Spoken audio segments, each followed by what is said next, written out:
Still think this is a saber-toothed tiger? Dead wrong. It's not a tiger, not even a cat. This is Thylacosmilus, history's greatest imposter. A marsupial cousin with insane teeth reaching its skull. Forget Smilodon, this is South America's true freak. In the vast chronicle of life on Earth, rarely has an organism been subjected to as much taxonomic misunderstanding and functional misinterpretation as Thylacosmilus atrox. When mentioning prehistoric creatures possessing elongated canines that defy standard proportions, the natural reflex of the general public and even the early scientific community was to categorize them into the archetype of the supreme feline predators, those killing machines that ambushed and dispatched prey with a fatal bite to the throat. This image was successfully etched into the collective consciousness by the Machairodontidae subfamily, the true saber-toothed cats represented most famously by Smilodon. Because of this striking superficial resemblance, Thylacosmilus atrox is frequently and hastily labeled as the South American saber-toothed tiger or the marsupial saber-tooth. However, this is a fundamental error in taxonomy and a detrimental misconception regarding ecological function. To refer to Thylacosmilus as merely another version of a saber-toothed cat is not simply incorrect in name but actively obscures the absolute uniqueness of nature in sculpting a creature that defied almost all standards of modern, carnivorous mammals. To truly understand this organism, one must return to the geographical and biological context of South America during the Miocene and Pliocene epochs. For tens of millions of years, South America was an island continent, completely isolated from the rest of the world before the Isthmus of Panama rose to connect it with North America.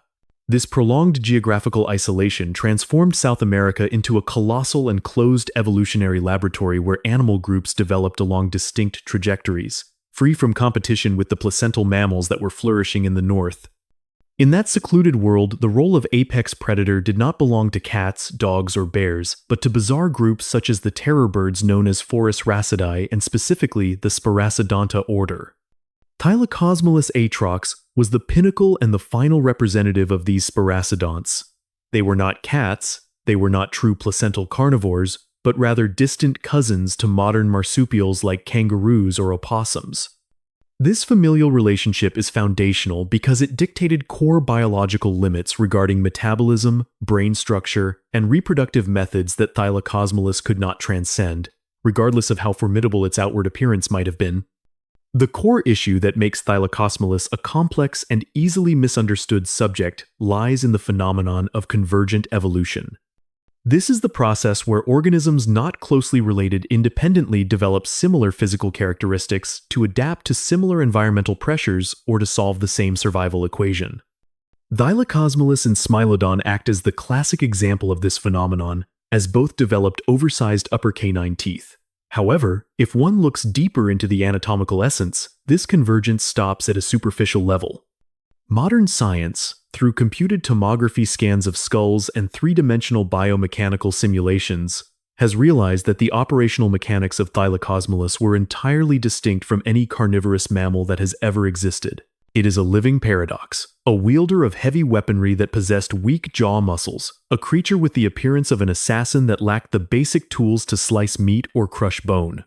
The discrepancy between how popular media portrays this issue and how the scientific community actually views it is immense. While movies and popular literature often depict Thylacosmilus as a ferocious predator, roaring and lunging to tear at prey with rippling muscular strength similar to a lion, paleontologists see a much quieter and stranger picture. They see a slow, sullen creature, one specialized to an extreme degree with a lifestyle arguably more comparable to performing an autopsy than hunting. Analyzing Thylacosmilus is not a story of raw muscular power, but a story of biological compromise, of how a body must distort itself to support a pair of colossal teeth, and the price paid for that specialization is inevitable extinction when the environment shifts. This subject is essentially a narrow field of knowledge, yet it possesses infinite depth because it challenges our fundamental assumptions about carnivores. It demonstrates that nature does not have a single formula for creating the entity at the top of the food chain. There are evolutionary paths that lead to brilliant dead ends, where an organism reaches the peak of adaptation for a specific environment but becomes useless when that context vanishes. Thylacosmilus is the most eloquent proof of evolution's creativity as well as its inherent risk. Studying it requires us to discard prejudices about predators and accept dry data regarding bite force and bone structure to perceive this creature as a strange evolutionary experiment, a distinct direction that Earth once witnessed but which has now vanished forever.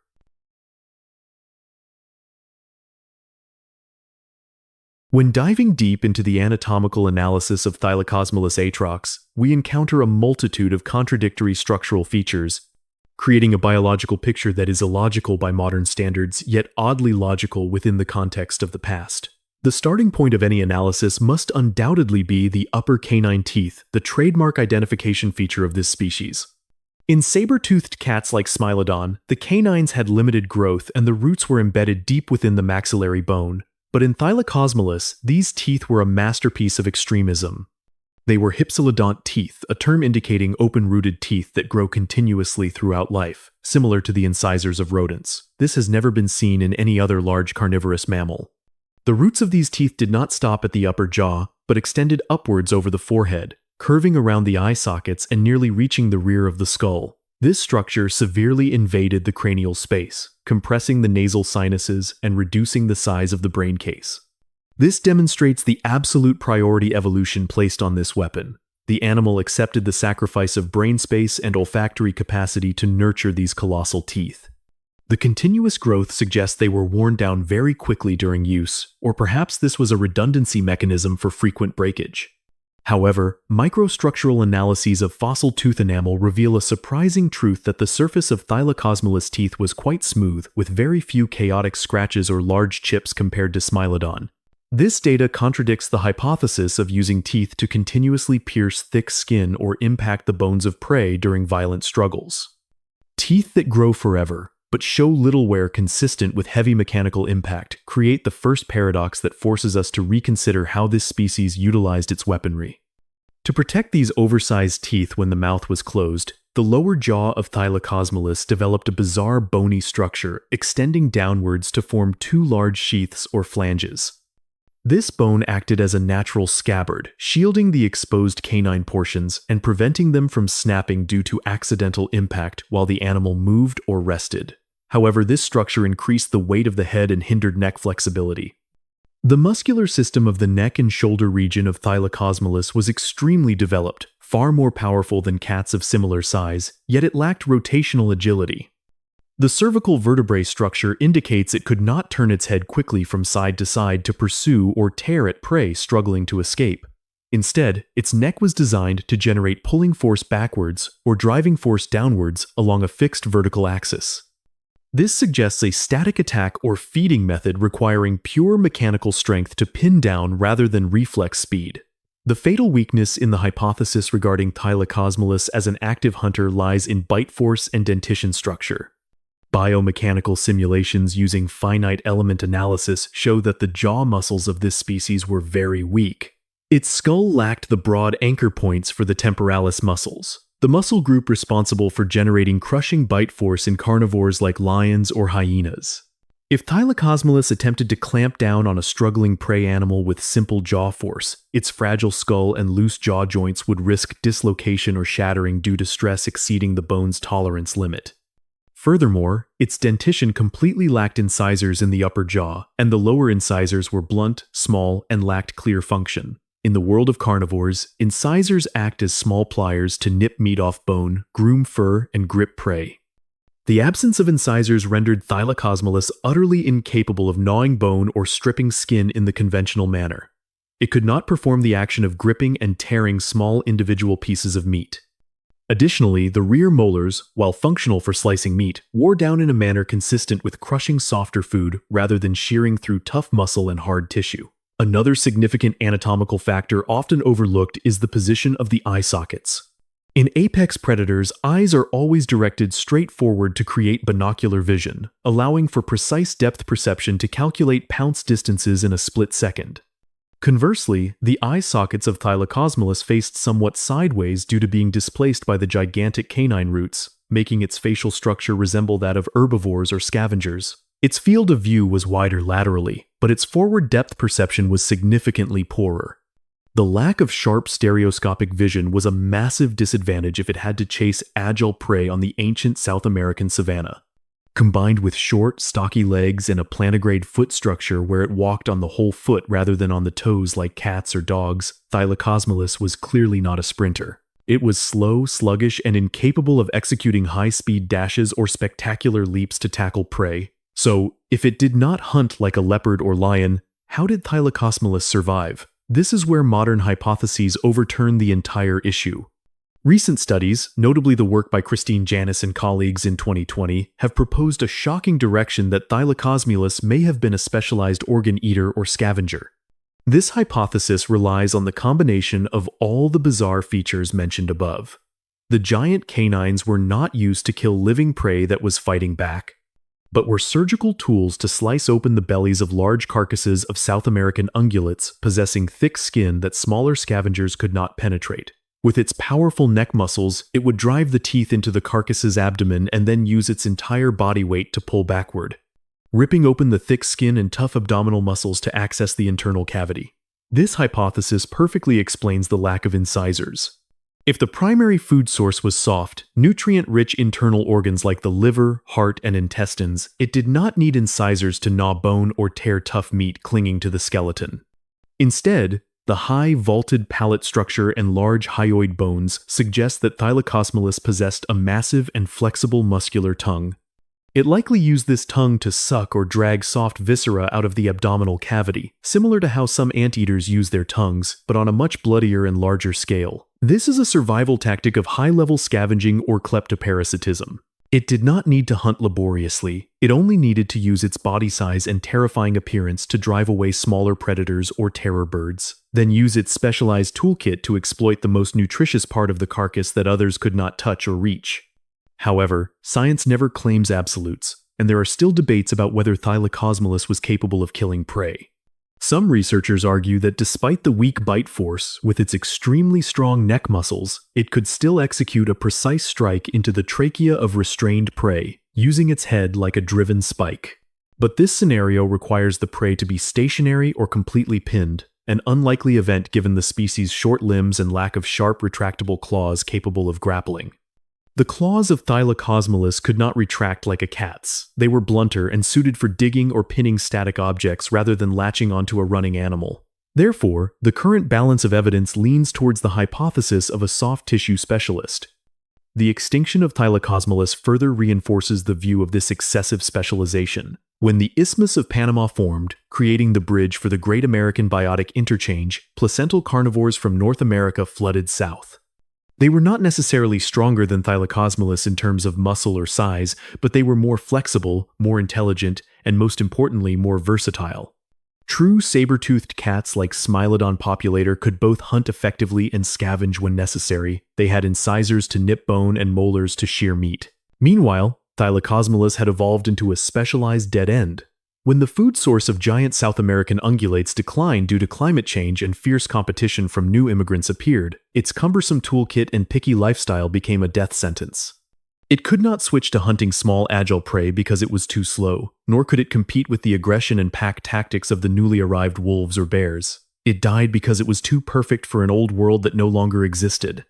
Additionally, comparing the brain of Thylacosmilus with placental carnivores reveals distinct limitations. The neocortex region, responsible for complex behaviors and problem-solving, was less developed in Thylacosmilus. This suggests its hunting behavior was instinctual and stereotypical, lacking the tactical flexibility modern carnivores possess. In a stable environment, this rigidity is efficient, but in a fluctuating environment with the arrival of novel competitors, behavioral inflexibility is a fatal disadvantage. The disappearance of Thylacosmilus marked the end of the Spiracodonta lineage, leaving a profound evolutionary lesson about the risks of putting all one's eggs in one basket. Its body is proof that nature can create extraordinary engineering solutions to solve survival problems, but those solutions are not always sustainable against the flow of time. It was not a failed saber-toothed tiger, but a brilliant success of its own in its own time, a giant carcass processor with the most sophisticated biological scalpels ever to appear on Earth. Another interesting aspect is the auditory structure of this species. Studies of the inner ear bones show that Thylacosmilus was capable of hearing low frequencies very well. This aligns with the hypothesis of a scavenging lifestyle or ambush hunting in dense environments, where detecting the sounds of prey or other scavengers from a distance was crucial. Good hearing could compensate somewhat for limited vision. Furthermore, analysis of carbon and nitrogen isotopes in fossil bones, though limited in sample size, suggests they stood at the top of the food chain, consuming large herbivores in a mixed woodland and savanna ecosystem. Their habitat was wetlands and humid grasslands, where carcasses of large beasts might persist longer and serve as an abundant food source for such a specialist. We also need to closely examine the jaw mechanism of Thylacosmilus. Its jaw joint allowed for an incredible gape, potentially exceeding 100 degrees, far greater than a lion or tiger.